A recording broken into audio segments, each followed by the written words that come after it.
Today we have more of a lecture, but this is more of a Q&A discussional sort of discussion regarding Palestine and renewing our intentions. A lot of these topics are, what can we do for Palestine, what can we do for Palestine? But as these topics go on, it gets much more complicated from why are we doing the things that we're doing, from protest to this and this, and that's what we talk about, inshallah. And today, so my name is Hassan with the Halaqa program here at ICBT. This is one of our monthly Halaqa Qiyams that we continue to do, inshallah. And then with me I have Brother Kashif. That's just Kashif? Just Kashif. I gotta give you a son. So he's a former president of the GMU Muslim Student Association. So you GMU students are alumni. Definitely about half of the top, inshallah. He's one of the imams over at McLean Islamic Society. How are you feeling? Good, man. You feeling? Good. All right. Your hands are blocking the mic on the no, you're good. I'm a loud person, man. It's all good. But cancel the mic because I want to make sure that, because this is, hear you? Yeah. You're good. Bismillah, alhamdulillah, wa salatu wa salamu ala rasulillah, اغفر وارحم وتجاوز ما تعلم إنك أنت الأعز الأكرم واشرح لي صدري ويسر لي أمري واحلل عقدة من لساني يفقهوا قولي. You know, I'm a big storyteller, and so I'm actually going to tell you a story because the story will make sense of probably where we are right now, kind of where you are on the inside, things that you're feeling, questions that you had, trying to make sense of everything 100 plus days later. So about, end of January? About a month and a half ago, I'm out Tyson's, I'm in that area. So I remember I was on the road and totally did not see this pothole, went right into it, and next thing you know, my tire blew out and had to pull off the road, had to get the spare and all that good stuff. And you know, if you've ever had to change tires on a car, not the spare tire, meaning like you've had to go to a shop or you called your dad or someone in the family, you gotta go to the shopping, you usually gotta get 2 tires, whether it's the 2 front or the 2 back. But when you also change your tires, there's one thing you always usually highly recommended that you do, which is you have to do an alignment. Because, you know, over wear and tear, while you're driving on the streets, you're going from one place to another place, like in the grind of like our lives, like wear and tear comes and it begins to make the tires unfocused. It begins to make them uneven. And it doesn't allow them to perform in the most optimal way that they could. So it only makes sense that when you put new tires on it, that you also do the same thing. So to make sure that your car and your tires, one, not only last super long, but they can also form to the optimal level that they can. And while I'm telling you that is because as important as that is, like in our cars, I want you to think about when we talk about our own spiritual well-being for a moment. Because like we live in a world right now where 100 days later, with the situation in Gaza, Allah subhanahu wa ta'ala make a way from where none of us can even begin to imagine. Like he says in the Quran, وَيَرْزُقْهُ مِنْ حَيْثُ لَا يَحْتَسِبُ, that he makes ways from where we can't even imagine. We need that realignment as well. We don't, not the physical realignment, we need that spiritual realignment. And you know, I sat there for a while thinking about like, what's a great example of this from the Quran? And you know, like, if you forgot everything, I want you to know this one really beautiful rule of thumb. The Quran, Allah subhanahu wa ta'ala, he says late in Makkah Quran in Surah Al-Nahl, that وَنَزَّلْنَا عَلَيْكَ الْكِتَابَ تِبْيَانًا لِكُلِّ شَيْءٍ. Like he tells the Prophet sallallahu alayhi wa sallam that we sent to you a kitab that has an explanation of all things. And what that means is, and you know, my father, Hafidhahullah, like he always makes this point, he said that whatever you're looking for, whatever answer you are looking for in life, it is in the Quran. And Allah subhanahu wa ta'ala, he put the responsibility on you and I to be able to go find that answer. And to be able to appreciate this, the one thing I also want you to keep in mind is you always hear the word tadabbur and the word tafakkur. You always hear we need to contemplate on the Quran. We need to reflect upon the Quran. That's what many English translations are going to say. I'm a teacher by profession, and all that is big fancy words for in any translation is that Allah wants you to connect the dots. You know, like if you have a child, or maybe you as a child might remember, there's usually that piece of paper where it's got all of these dots and they're all numbered. You start at 1, you connect to 2, 3, 4, 5, 6, and before you know it, you can see the whole picture. And that is exactly how the Quran is. That Allah subhanahu wa ta'ala, throughout the Quran, from Bismillah ar-Rahman ar-Rahim, min al-Jinnati wal-Nas, He's put all of those things in there. He's put all the dots, and it's your job and mine to be able to connect them. And the dot that connects where you are right now, where we are all feeling probably on the inside right now, considering even the testament of the ICJ from this morning as well, is one powerful scene and event from the life of the Prophet sallallahu alaihi wasallam. Not in a battle, not in anything, nothing out of the ordinary. But there is a time in early Mecca that Quran completely stopped. It's known as Fatratul Wahi, the disconnection of Wahi. And it's not like Allah subhanahu wa ta'ala, He came and told the Prophet sallallahu alaihi wasallam, hey, Quran is going to stop next week, just kind of giving you a heads up and things like that. Quran just completely cut off. And scholars of Quran, they talk about it, they're like, it was from a handful of days to a couple of weeks, to even about a half a year. But I want you to imagine, and this is where, like, if you know the story a little bit, this is the backdrop to the surah that you and I read, hear, and have probably memorized, where Allah Azza wa Jalla says, وَالضُّحَى وَاللَّيْلِ إِذَا سَجَى مَا وَدَّعَكَ رَبُّكَ وَمَا قَلَى. But that's a conversation for another day. But there's a beautiful piece in that entire thing that's always underlooked. And that is that for up to 15, 40 days to as much as 6 months, Quran had stopped. And I want you to think for a moment what the Prophet was doing, sallallahu alaihi wasallam. He wasn't just sitting there letting the criticism get to him from Quraysh. He wasn't just sitting there when they used to tell him, your Rabb forgot you. Your Rabb forsake you, like many English translations are saying. Your Rabb left you out there to dry, basically. The Prophet sallallahu alaihi wasallam, even in an absolute, complete, dark moment in his life, where he had thoughts himself, alayhi salatu wasalam, similarly like the way you and I have thoughts right now as well. Like I'm praying, like I'm doing these boycotts, like I'm going to these protests, I'm doing this, I'm doing everything possible, and it feels like nothing's happening. Like I feel like I'm doing this and I'm not receiving anything from Allah subhanahu wa ta'ala. That's exactly how you and I feel right now. And the best of humanity, alayhi salatu wasalam, felt exactly the same way. But you know what he did? And this is the beauty of the Quran, and this is again why I always tell you it's connecting the dots. Even though those things hurt the Prophet sallallahu alaihi wasallam, and it stayed inside of him, because there are times and there are narrations that talk about that the Prophet sallallahu alaihi wasallam did start thinking that way. He's like, maybe Allah is mad at me. Maybe I did something wrong. Maybe Rabb really has forsaken me and He's left me out to dry. You know what he did? Sallallahu alaihi wasallam. He kept doing what he had control over. And why that's important is because I want you to think about, and this is actually something in psychology, but this is actually something that we all suffer from. Because there's something right now that is something not in our control, and we wish it was in our control. And the reality is that there's 3 different realities that we have to understand. There is a territory and an area of the things that we have control over. We have control over the way that we think about things, the actions that we make, the niyyah that we have. But then there's also another layer to that it's a layer of the things that we only have influence over. And I'll give you a good example here. Yaqub alayhi salam, father, Nabi, lineage of Ibrahim alayhi salam. He's a father. All of these things. And I want you to ask yourself, did that do any good in him stopping his boys from doing what they did to Yusuf alayhi salam? He's a father. I mean, you would think Yaqub alayhi salam would be the example of parenting in our times today. And even him, Nabi of Allah, connected to Ibrahim alayhi salam, had no influence over the decision of his own children. Because there's the things we control, then there's the things we can only influence. The things that we can do our best, but we have to realize that that there's that leap of faith that Allah will take care of things, and then there's the reality that there are things that we have absolute no control over.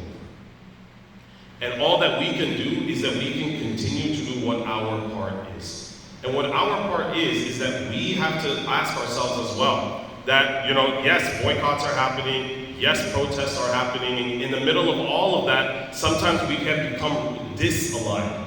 We need that realignment as well. Sometimes we get caught up in like the nitty-gritty things and we forget what the ultimate maqsad is. We forget what the ultimate point is. And you know why that's not a shocker? Because the Prophet ﷺ, he understood that when Quran was cut off. He understood, I still have to do my job. I've got to do what Allah has told me to do to the best of my ability. Because unfortunately what tends to happen in our worlds, and this is a huge phenomenon in the Muslim community, in the West and in the East. We think we do a little bit, and Allah subhanahu wa ta'ala is going to open the doors from the sky. We make the dua, we do this, like, you know, my mom, she always jokes about it, because like, she's from out there, like, the village and things like that. She's like, you know, like, we come from a world where, like, Ya Rab, send me bananas from the sky, but you're not going to do anything for it.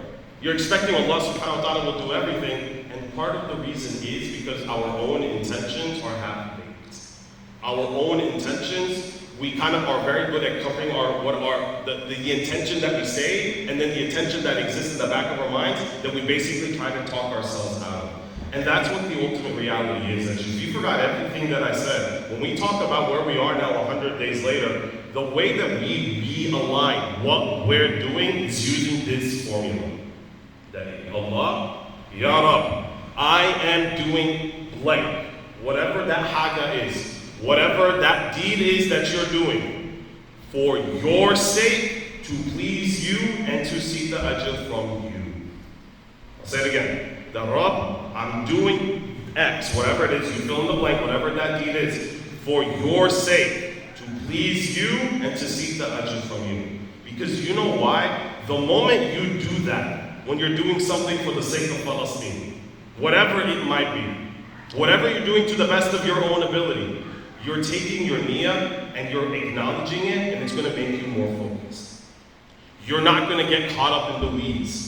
The Prophet ﷺ, he didn't get caught up in the weeds when Abu Lahab, the Meccans, the Quraysh were coming to be like, Muhammad, your Rabb forgot. He didn't let it get to him. He didn't get caught up in those weeds because he knew if he did, that nothing would have happened.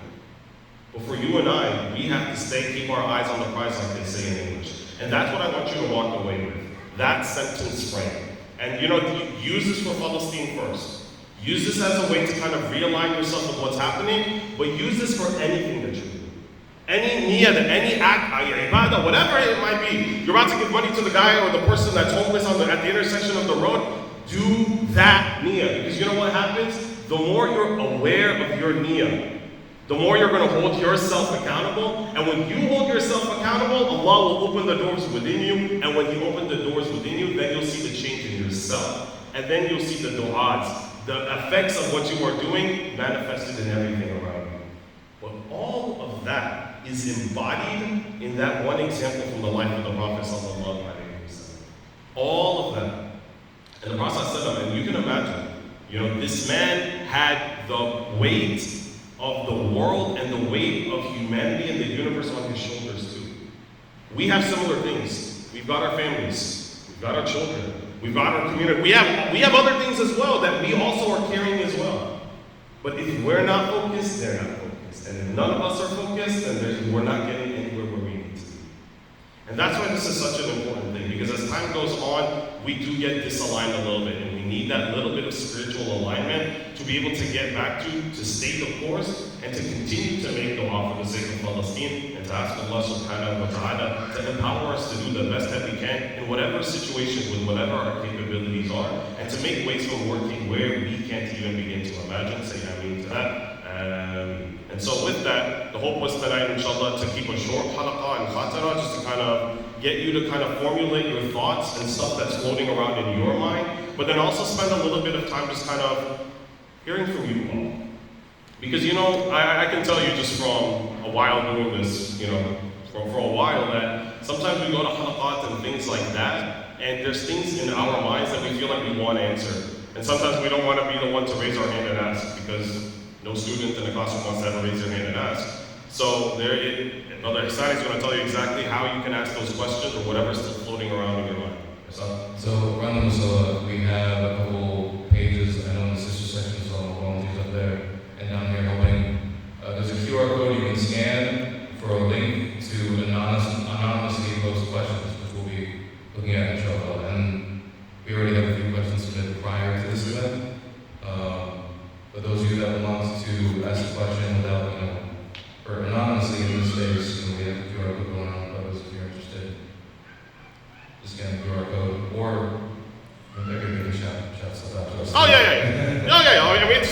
look, this is a safe zone. And I'll tell you something, I'll tell you a very powerful reality.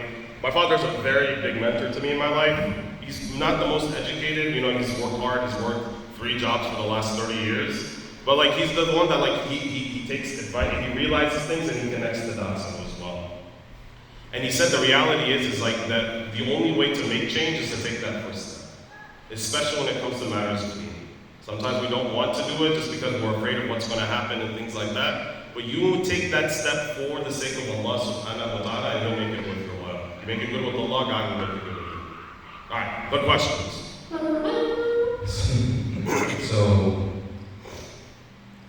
we already have some, maybe a couple some just came in now. Right. I'm trying to formulate these, not just ask them one by one.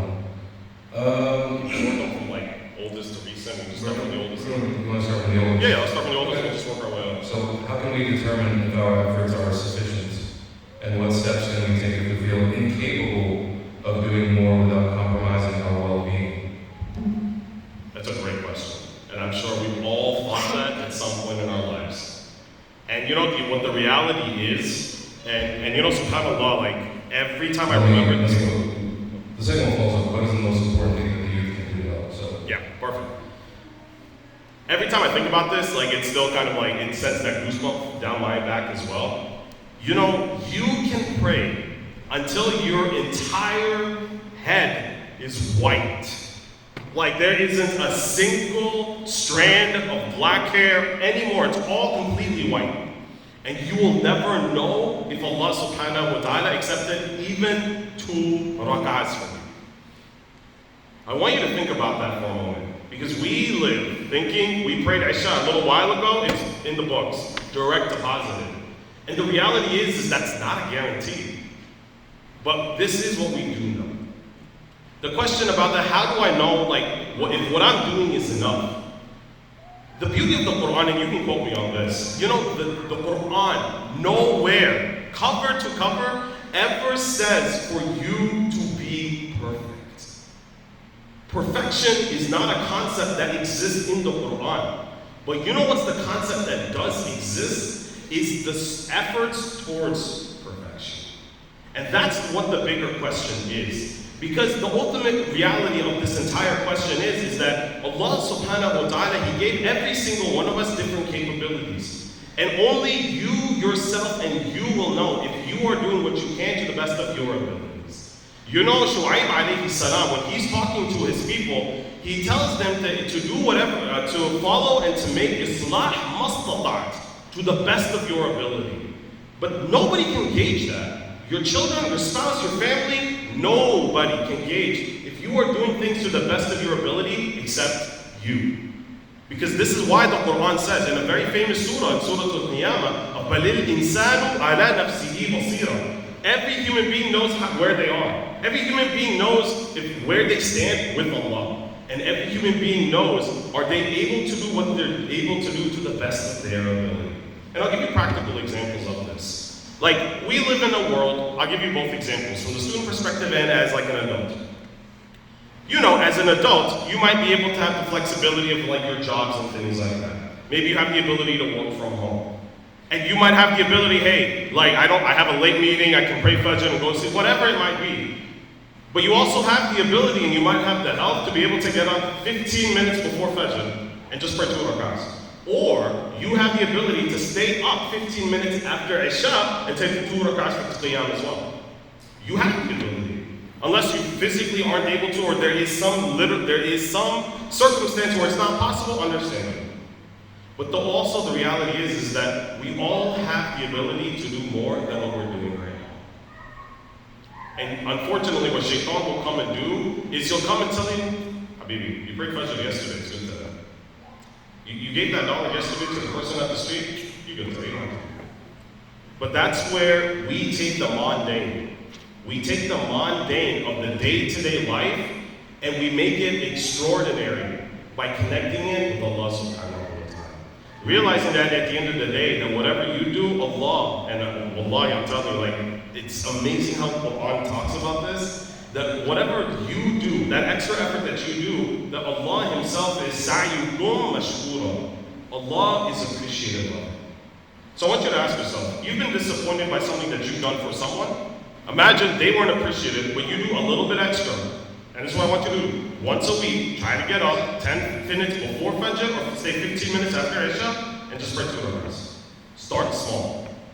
Start small, and then things will get better. And then you will know what you are really capable of doing. And that ties in perfectly with the question about, like, well, what can the youth do? I'll tell you a great thing that the youth can do, and it's actually something, again, that my father, Hafidhullah, said. Away from everything about Palestine, and away from Salah, all the normal things that you've all heard countless halaqat about. I'm not here to verbatimly spit it all back out and whatnot. And this is true for the youth and for the adults in there as well. And Musa, this is exactly what I was telling you, man. Ask yourself, have you read Quran recently? Not recently. Now, when I mean recently, I mean probably within the last year to 2 years. Cover to cover in a translation that you understand. That's it. Start with that as a youth. And even as an adult, if you've never done that, there's a reason why people don't know what exists in the Quran, because people have never opened up a translation of the Quran. We usually come to the masjid and things like that. We listen to amazing Quran, shuyukh, mashayikh, all that beautiful stuff. But you're not connecting the dots yourself. And the only way to connect the dots is to have access to Allah's kalam in a language you can understand. And I will tell you, every kid and every parent that has come up and asked me that exact question, because I get that question a lot, I tell them this exact piece of advice. And I'm also going to tell you that some of them have come back to me a year later and they've said that it just did make a difference.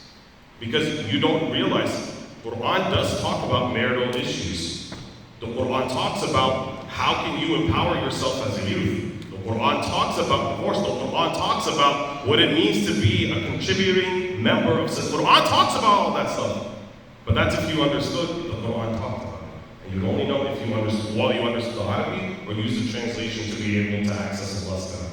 So start with that. Ramadan's coming up, put that as a goal. Adults, that includes you as well. I think that answers the question. Yes. I hope. If not, I'm around afterwards. Okay, is that QR code working? It's not? That's all. Okay. Oh, we'll just keep going and we can ask that. Keep going. Yeah. Tell you what, prior to the sisters, these volunteers, ask them questions, they can put them in and message them to me and I'll be able to read them still in general. But moving forward, it's funny, sorting them through. Oh, no, this is going to be a hard left turn right here. Oh, no, it's all good. Maybe I'm ready. But it's going to funnel into a really good, all good. as I see it. So next question, after that. What can we do to shed more light I know this question. on people like DJ Khaled who don't use their voice for Palestine? Yeah, you know, and Wallahi, I guarantee you, this question has been in all your minds in different ways. How come so-and-so hasn't said something? How come this athlete and this person and that? That's been in our minds. And I want to tell you a very powerful thing Allah told. Actually, a powerful thing Allah subhanahu wa ta'ala basically reprimanded the messenger himself sallallahu alayhi wa sallam about as well. You know a famous account when you were children from Surah Abasa, where the Prophet ﷺ, he had the same thought as well. He used to think, if I get the leaders of Mecca on my page, if I get them, the Abu Lahabs, if I get all of those on my page, it's a done deal. And you know the story. A blind man, Abdullah ibn Maktoum, he came to the Prophet ﷺ, he said, teach me from what Allah subhanahu wa ta'ala taught you. And you know, Abasa, just like linguistically for her, Abasa literally doesn't mean frown. That's usually how it's translated. Abasa, he frowned and he turned away. Abbas, you know that this little area, and like you can point to it, like the top of your nose, like between your two eyes, all Abbas and Abus is that it just goes down a little bit. Like you know, like when you get annoyed, like about something, like the person cut you off and you're like that, that's Abus. That's what Abbas is linguistically means. This is all the messenger did, sallallahu alayhi wa sallam, and Allah subhanahu wa ta'ala sent an entire surah down and left it in the Quran. Because you know why? Because the Prophet thought the same way for a moment. He thought, well, if I can get Abu Lahab on my side, it's a done deal. It's game over. And we feel the same way. If I get DJ Khaled, done deal, man. It's Palestine talk. But you know what the reality is? You know what Allah told the Prophet immediately in the beginning of that surah? That how do you know that the person that came to you, How do you know that the guy who came to you, that blind man that came to you, wasn't trying to just work on himself? And there's a very powerful lesson in here that scholars of Quran, they take away, that it was also Allah telling the Messenger sallallahu alayhi wasallam that when it comes to reliance and trust doesn't come in people, dead or alive. Reliance comes, trust comes with the one who is in control of all things. And the reality is that at the end of the day, that Allah subhanahu wa ta'ala لِيَبْلُوَكُمْ أَيُّكُمْ أَحْسَنُ عَمَلًا. Allah will judge people based on what they did. And if it really wasn't enough, one of the most powerful things Allah told the Prophet ﷺ in Lake Makkah, Quran, is that فَإِنَّمَا عَلَيْكَ الْبَلَاغُ وَعَلَيْنَا الْحِسَابُ. Your job is to just tell them. Your job is to keep doing what you can do with what's in your control. عَلَيْكَ الْبَلَاغُ وَعَلَيْنَا الْحِسَابُ, and on us is the responsibility of hisab. And you know, not to get this more into like a tafsir session, ila and ala in the Quran, ila implies there's usually no responsibility. Ala, alayk, implies a responsibility. Meaning that other people might have a responsibility and they don't do it, and that's totally fine. There's absolutely nothing wrong with that. But our job is to do what we're supposed to do. We do what we do, and Allah will do what He's got. And that is an important reality we have to realize. Have trust in the one who makes the plans. Like, have trust in the one who makes the asbab, not the asbab in themselves. I think I don't know. Sounds like you good. Okay. He said so, so it's all good. Oh, maybe we'll come in. Okay. So the next one right after that is hold on, refresh the web. Okay. One of my closest friends refuses to boycott Starbucks. What should I do? Yeah, and that goes to exactly what we were just talking about. You know, the Prophet ﷺ, I mean, you're talking about a man for 23 years, 13 years in his own homeland, had to deal with absolute nonsense with the people around him, day in and day out. And you know, like I remember, like one of my teachers, like he used to say, he's like, do you know the self-discipline that the Prophet ﷺ had?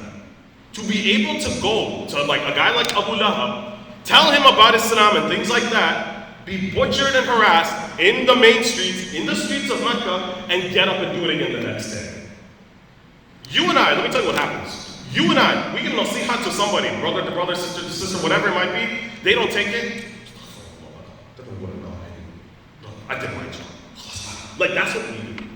They see us Arabs, whatever background you come from, we all do something like that. But the reality is, we can't control the choices of other people, no matter what. But you know what we can control is what we do.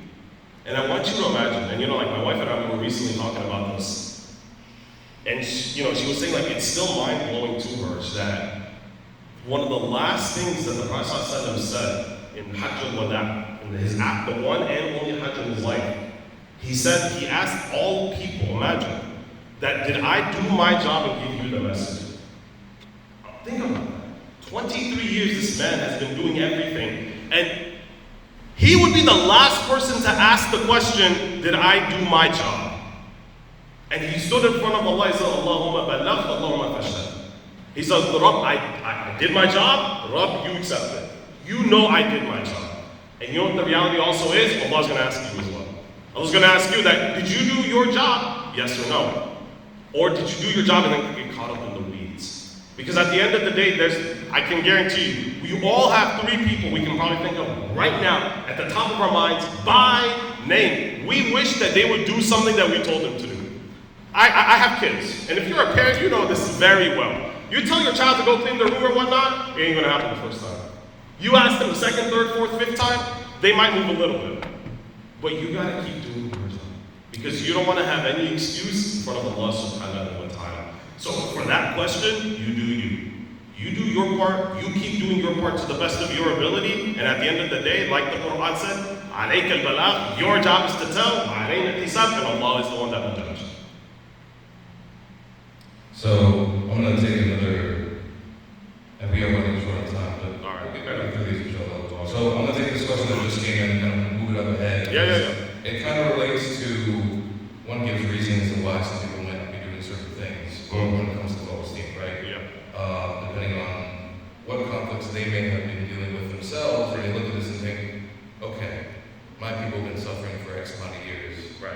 Now all these people, they've been ignoring me, and now they're jumping in on this. So the question that came in, how come the majority of the Muslim community is giving all its attention to Palestine while turning a blind eye to the crisis in Sudan? And I'm sure many others who are thinking, not just Sudan, Congo, East Turkestan, Kashmir, all the places that are happening today. Yeah. And I think there was somewhere in there, I think there's a question about like, you would think these type of things would bring us together more as a community, and rather things are kind of being divided up. What is causing everyone to get distracted and start Yeah. criticizing each other over who does more for Palestine? So, I'll tell you this from a psychological perspective, because it is also important to understand this, because this is how humans are. And kind of on a completely random related side note, the Quran is full of psychology. If you go through the Quran, you'll begin to realize a lot of things you would have never thought. Your first read, second read, translation read through as well. You know, these things, specifically about like, we feel like we're doing all these things and we feel like we're being more divided and things like that. Part of it is also that we're also finding a way to use this as a coping mechanism as well. Like there's a lot in our minds. There's a lot of emotions that we feel. There's a lot of things that like, we're just trying to connect the dots within ourselves and it's just not happening. And a lot of that also comes back down to a very subtle thing of our own relationship with Allah subhanahu wa ta'ala as well. You know, like I usually say that like, you can't have community without unity, but you can't have unity without I. Literally, you can't spell the word unity without I. Because the reality is that a lot of the things that like are happening at a global level and like at the level of the ummah, a lot of them are things that start at a basic individual level first. Like, you know, like each of us right now is a building block of a community. And the reality is that if we're not a well thought together building block, no matter how many building blocks you have, it's gonna tip over at some point. And you know, part of the way of like, well, yes, Palestine and why not Sudan and those things are also happening. Like, it's also wrong to sit here and to say that like those things are not happening. But a lot of it is also that we have to realize that that division is also because of how we are on the inside. Like we are torn because we feel like we are not connected with Allah because we're doing this, we're doing that, and then like nationalism and things like that will take first priority in our minds as well. But the reality is this, and you know, like I sat for a while actually thinking about this question over the last couple of weeks. One thing, and this is a sunnah of Quran, meaning like if you look at the Quran holistically, you'll begin to notice this. When one thing resolves, many things will begin to resolve themselves as well. And by saying that there should be other priorities, that's for you to ask yourself as well. But the reality is that the things that we need to focus on, let's focus on them, because if we focus on them, change might come to the other things that we're also thinking about in ways that we can't even begin to imagine. And I'll give you an easy example to understand this. Yusuf alayhi salam was thrown in the book. You know this whole story. I'm not going to go spell the whole thing. But I want you to look at something here, and I want you to kind of abstractly think about this, because you know, one of the greatest things that Allah gave human beings is the ability to imagine. When we look at everything that's happening, we just see a small fraction of history, or a small fraction of time. But you know, like I want you to imagine if it was Allah subhanahu wa ta'ala looking at like the timeline of history itself. Being able to see when Adam alayhi salam came, to where the messenger was sallallahu alayhi wasallam, to where we are right now with everything that's happening in the world, and then to where the Sa'ah is as well. Meaning, imagine humanity's timeline spread out. And what if I were to tell you that we might not know, but one thing, by resolving one thing and maybe focusing on what's happening in Palestine, might be the one thing we need for the thing that's right about to happen as well. You know, people always talk about that sabr is sabr as-sa'a. It's that patience for an hour. And the Quran is very particular about this. The Quran is very metaphorically talking about things as far as days and hours and minutes. Parts of days, ashiyatan aw duhaha. And what we have to realize is this. Just because we don't know when and all these things are going to get resolved, doesn't mean that it's not in the knowledge of Allah subhanahu wa ta'ala. that we do what we need to do with what is happening first and foremost, that will also, at a personal level, want you to also start taking care of the other things as well. You taking care of one part of the ummah, you're going to logically start thinking, well, this is also happening. I got to take care of this in Sudan. That's also happening in Pakistan, or this is happening in Burma, and this is happening. But it starts with a self-acknowledgement of it first. Because usually what happens is we use the coping mechanism, we throw the walls off, it becomes fight or flight response, and then issues become, and then we think the thing that should unite us the most ends up dividing us the most. And I'm telling you, you can literally quote me on this.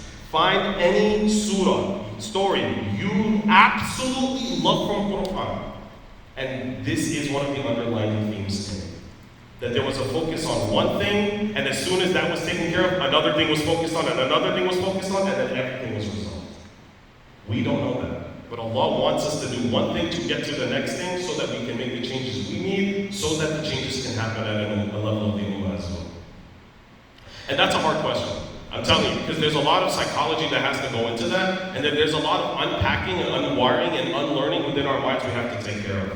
Like all of that baggage that we're carrying for the last 100 days, this is like what's the underlying things in the background that's happening that's allowing these things to be frontmost, and why we're not being able to be as performing as optimal as we can. Like we were talking about the example of the tires and the light and all that good stuff as well. But make sincere dua. You do your part. Ask Allah to soften your heart. And ask Allah subhanahu wa ta'ala to open it and to keep it open. And one thing will lead to another thing. That's why the hadith of the Prophet is so powerful. You do things small and consistently, and Rabb will connect the dots himself. I think that somewhat answers the questions. Not completely, somewhat. Because that's long. We could sit here for like another hour on that question. This is an interesting question, right? You mentioned the importance of reflecting on the Quran on our own. I have heard many say interpretation of the Quran is only for people of knowledge. What should I follow? What if I told you you're that person of knowledge? Think about it. And that gets popped up a lot. The Quran talks a lot about these are ayat liqawmin ya'qilun, for people who have aql, who have thought. This is ayat li-ulil albab. It's ayat for people of clear thought, or people of understanding. That's what most translations would say for ulul albab. What if I told you right here, right now, in ICNBT. I still call it Shirley Gate, y'all. I'm sorry. I hope that doesn't get me banned from the masjid or anything like that. Uncles, all that good stuff. That's the logo, man. It's got the name there. No, man. I was here before. Anyway. But what if I told you that Allah subhanahu wa ta'ala made you fi ahsani taqweem? What if I told you He made you suwarakum fa ahsana suwarakum? He molded you and made you in the best way possible. What if I told you Allah took His angels and told them to isjudu li Adam, to bow down to Adam? What if I told you that Allah gave you something He didn't give to the haywanat and to the animals and the stuff out there? People of understanding, and I'll tell you this, I'm just going to straight say it, man. Unfortunately, a lot of those things are taboos, unfortunately, within our communities. Sometimes what happens is that only the sheikh, the imam, or the knowledgeable brother, the sister, only it's reserved for them. And you know what the problem is? That is one of the primary things. If you don't look about Surah Al-Baqarah, the entire first juz is Allah talking about all of the crimes against Bani Israel. And one of the top crimes at the top of the list was that they thought that religious knowledge was exclusive to only a certain group of people. Exclusive to only a certain group of people. The reality is this, though, man. We, as a human being, as someone who believes in Allah subhanahu wa ta'ala, who is of sane mind, and is able to know that the sky is blue because of the way that light reflects, and that Qiyamah will come, all of the facts that you and I can mention, there's no reason you should not be going to the Quran. And the problem is that the most powerful impact you can have with your relationship with the Quran will not come from a sheikh, a podcast, or a YouTube video, or a khutbah. It's going to come from when you open Allah's book and you sit and you just think about it. And when I mean think about it, I mean connect the dots. And I really want you to think about tafakkur and tadabbur that way from now on. And the thing I want you to think about is take your favorite story of yours from the Quran, or favorite surah.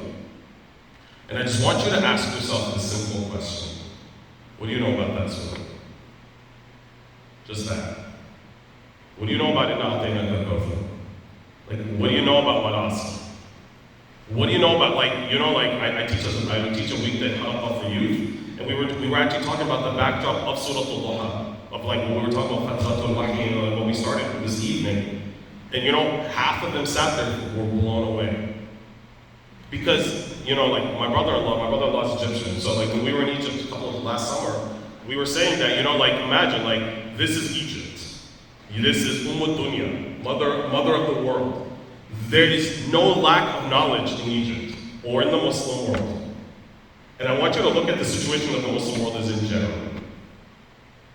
It's not like they don't have knowledge. You and I don't. It's not like there's a lack of knowledge for access to knowledge for you and I. But it comes to you and I opening up the book of Allah subhanahu wa ta'ala, or more, even a step back, opening up a translation of Allah subhanahu wa ta'ala. And for whoever is the one that asked this question, because this is also probably floating around in some of all y'all's minds right now as well, there is no shame in opening up a translation and reading it. I want you to understand that. There is absolutely no shame in that. There is a generation of people who grew up in America, who came to masajid and things like that, and I can tell you names of Hafadh I've known over the years who have memorized Allah's book and know absolutely nothing about it. I want you to Hafadh. I remember I was at a khatam of a student of mine who finished memorizing, and I remember him and I were drinking chai and stuff like that. There's still chai outside. Yes. Oh, yes, chai. I asked him, and I was like, so now that you spent the last 3.5 years memorizing Allah's book, and he was in a full-time Quran program, what can you tell me about Allah's book? And he said, I can't tell you anything. No, it's not stuff of Allah, and I want you to understand that. We ourselves put our own barriers to Allah's book. We're just like that big sheikh in the masjid. It's good enough. I'll go to the program Ghuraba is doing that night, Friday night, January 26, 2024, 8 to 9. I'll just go to that, and that's my connection with the Quran. It's good enough. I'll go to Ramadan, listen to the body, who's going to come and whatnot, cry and things like that, and it's not going to make a change in me, but it's all good. It starts with you. And that's why I'm telling you, if you've never, ever done it, open up a translation and read it. If English is your native language and it's easier, do it. I can give you a couple of good English translation recommendations. If it's not Urdu, do it if it's Urdu, if it's Arabic, if it's Bengali, if it's Hindi, whatever language, do it. Because that relationship that you have with that Quran, you will ask yourself, why didn't you do this earlier? You will. And if you haven't read Quran in a while, and it's been a bit, you know that feeling. When you go back and you're like, why wasn't I doing this before? It's not exclusive for the ulama, and it's not exclusive. When we talk about the Quran, this was a message, like the Quran says, Rahmatan lil Alameen. Think about just how many people read it. Wallahi. My wife literally we were talking about, I was like, I'm going to show you all that stuff tonight. She was like, just make this point. So this is my wife's words, but it's very valid. Think about how many people who are not Muslim, who know nothing about Arabic, have only picked up a translation of Quran in the last 100 days and they became Muslim. Who knew nothing of Allah. That's the power of Quran. And that is what you are doing injustice to yourself when you keep that distance from Islam. Allah Ta'ala. That's a very passionate topic to me. Like I could read from Wallahi go to Fajr on that. It's a very, very important topic. Okay, sorry. You can go from that. Sorry. You can go from that. But we're fine. We are, running out of time because it's start a little bit. But we do one more. We do two more? Because we have a few more questions. I have one that's going to wrap up next. Fair enough. So, in these times especially, subhanAllah, the Ummah should feel more united, but it feels like we're more divided. What should I do and how should the Ummah unite? This is a good question. just ask you because it's easier. What has the last 100 days done to you personally? Just start with that. How has the last 100 days changed your perspective? How has the last 100 days changed your relationship with Allah? How has the last 100 days made you want to do something to better yourself?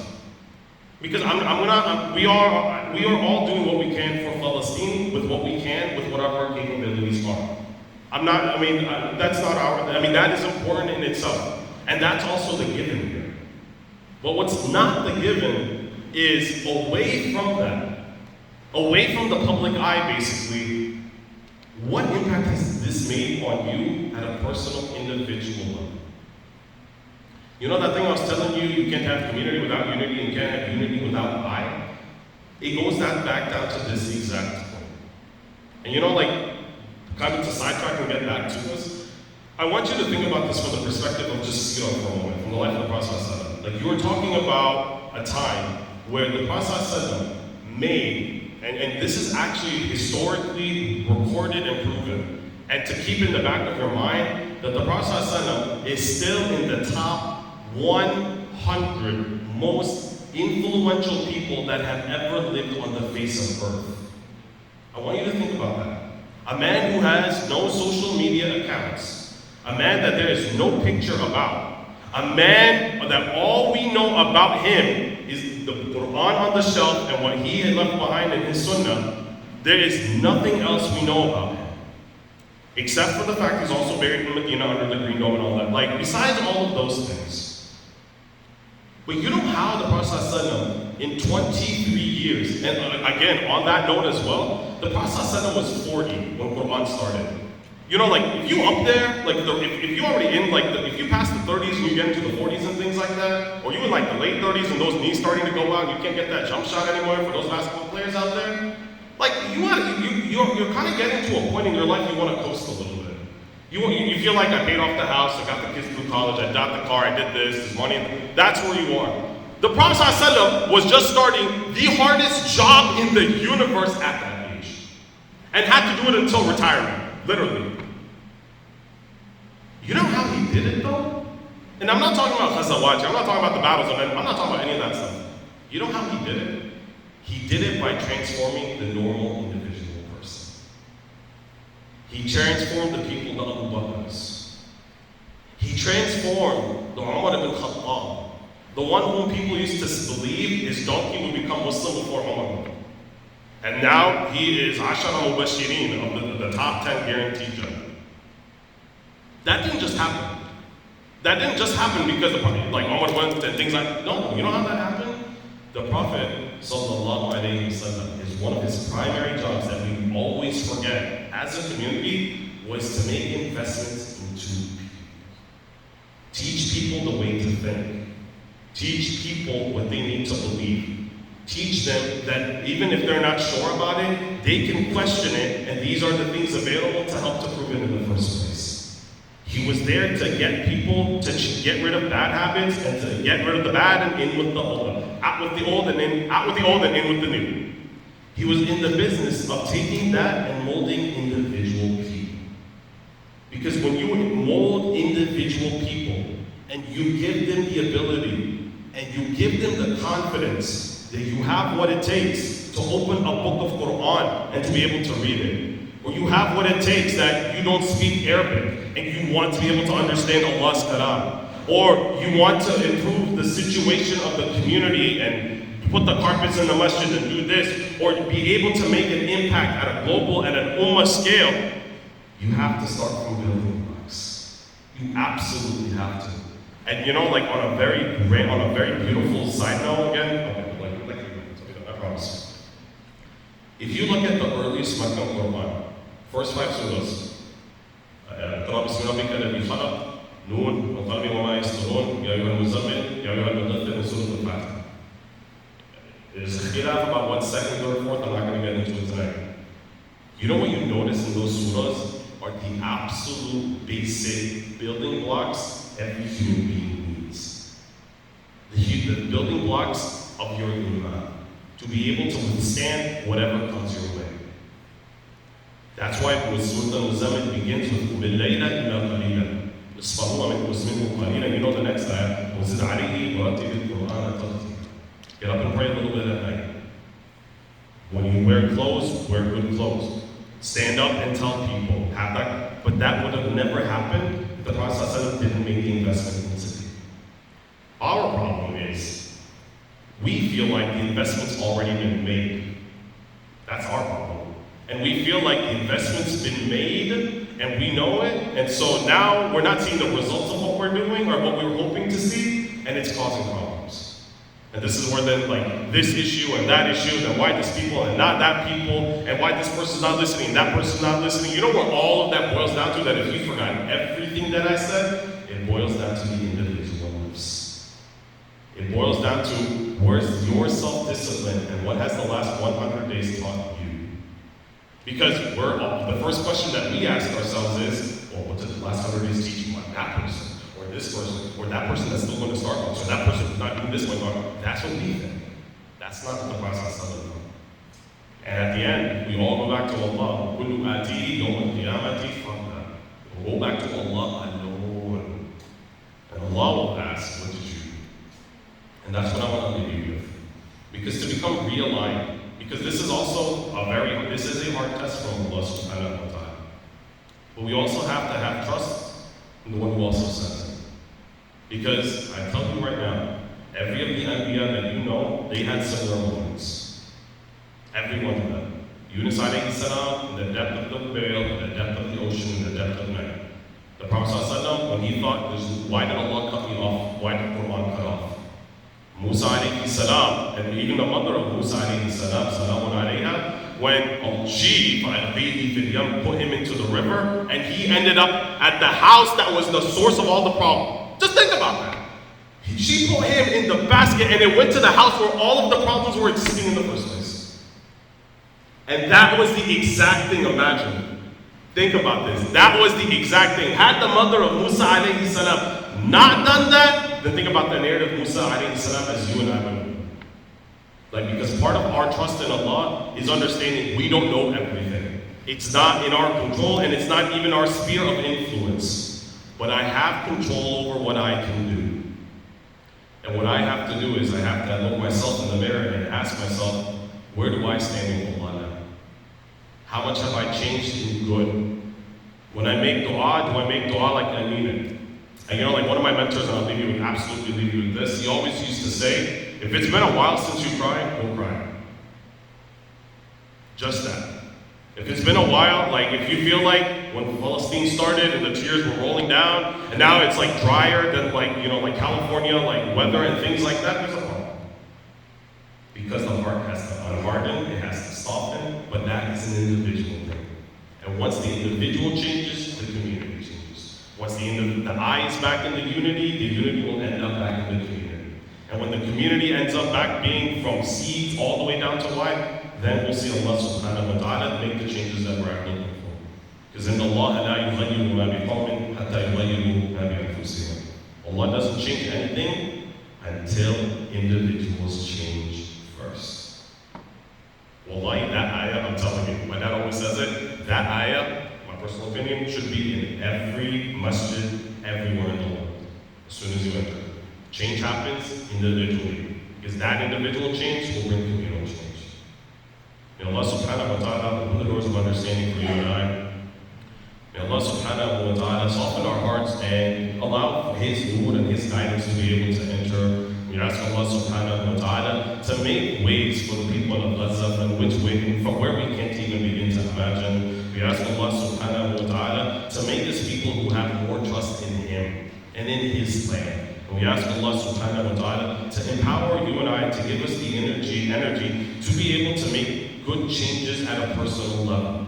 To make us people who talk the talk and walk the walk. And we ask Allah subhanahu wa ta'ala to make us people who understand the Quran and have a relationship with the Quran year-round. And we ask Allah subhanahu wa ta'ala to make us people who are companions of this book and callers to this book. And may Allah azza wa jal give you and I the ability to connect the dots of the Quran.